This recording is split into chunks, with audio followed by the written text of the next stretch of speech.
Hey y'all, so everybody has to live somewhere, right? You either own where you live or you rent where you live, right? So the discussion is it better to own where you live or rent where you live long term? And so I am of the mindset that you should own where you live. And I'm going to tell you why, and then I'm going to share this video with you as to why I think it's so critical. Not because I'm an immigrant and I have lived in America and I've lived in Jamaica, which is where I was born, but you all, the trauma of renting got me buying my first home when I was 23. Okay? Now, it's in home equity and it's in the stock market. So when you look at housing and you take someone who owns a home, and we'll talk about it, I know it's hard to buy homes right now, but when you look at people who own a home versus people who rent, homeowners in America, follow this for 1 second. Homeowners in America are worth 40 times more than renters.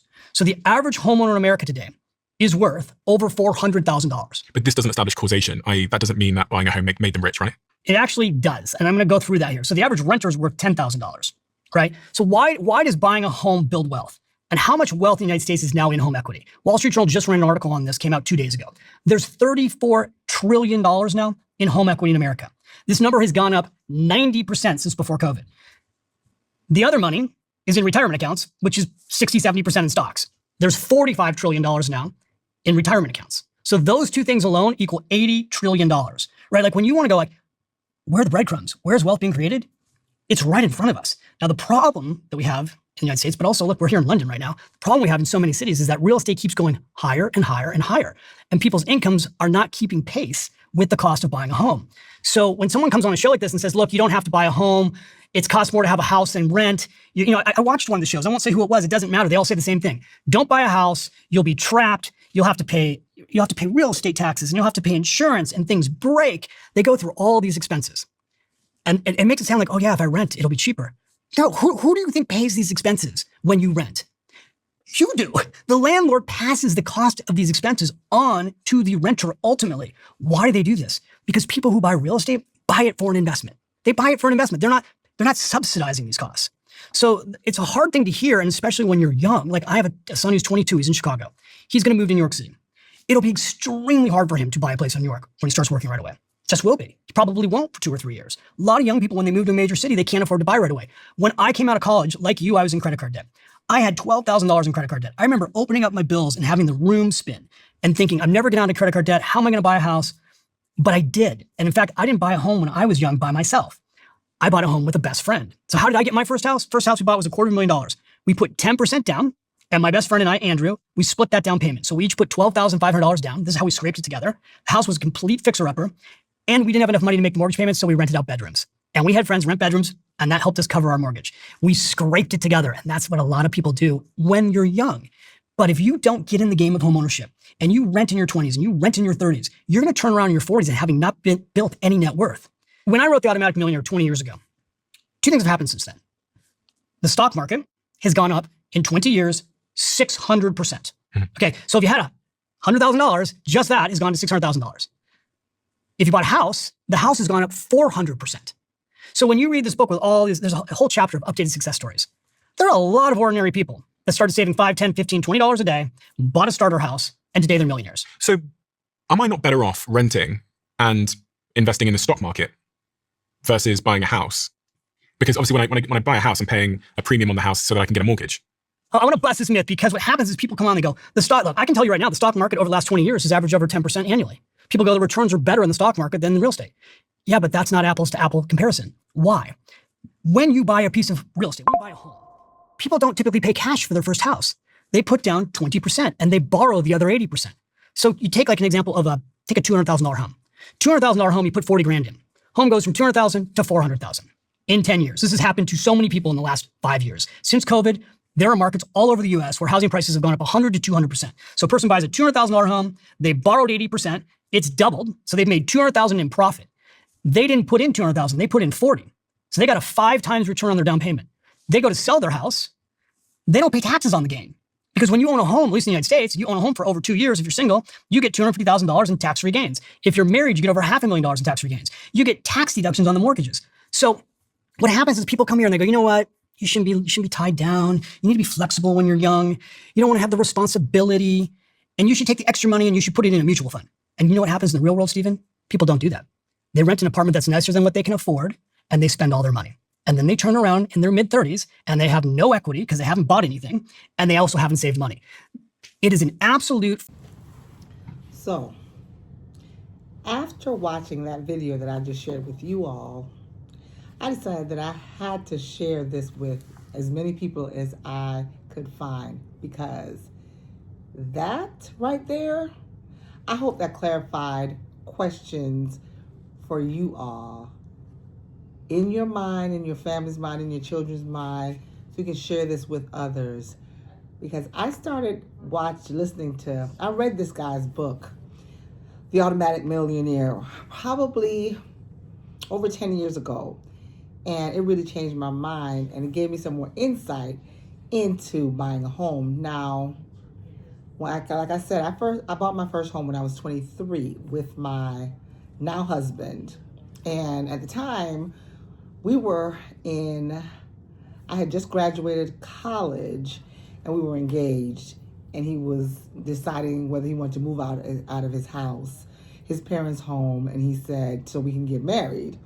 And I said, well, how long should I be wearing this engagement ring? If you engaged me, then when are we having this wedding?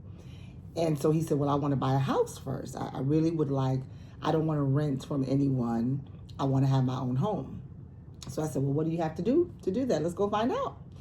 And so at 23, I proceeded to look around the neighborhood for homes. And I remember looking around and finding a few and looking at a few, and I learned at that age, okay, this is what you need to do. Check your credit. I didn't have much credit at 23 years old, just graduated college, but I had a job, and my husband had a job, and he had savings. So he had saved enough money that he could cover his portion of the home. And we actually bought the home with a family, his cousin, him, and myself, because we bought a 2-flat unit in our area and we needed more income. So we ended up working it out so that we got the first floor because we were 2 owners and we were dating, soon to be married. The cousin rented the basement, and we had a tenant upstairs that was paying rent. So I kid you not, for a home that was about $220,000, we were paying like $800 because we owned it, right? And tenant was paying, cousin was paying, we were paying, okay? So now fast forward, I was excited. After I did that, I said, they just sold me a house at 23. I want to do it again. So we did. We bought another one. I don't remember exactly what year it was, but we bought another one, and we bought another one. And then we bought the home that I live in now. So by the time I was 30, I had owned 4 homes, okay? That was exciting. I wanted to do it for the rest of my life. I wanted to do it. And things got tough. So we ended up selling one to the family member, the cousin. We had issues with the other 2 homes where renters weren't paying, and we didn't know what we didn't know. So they ended up kind of getting over on us because we were always in court. Tenants weren't paying their rent. We didn't know what we didn't know. Fast forward now, I definitely know what I know, and I wish I knew then what I know now. That's what we always say, right?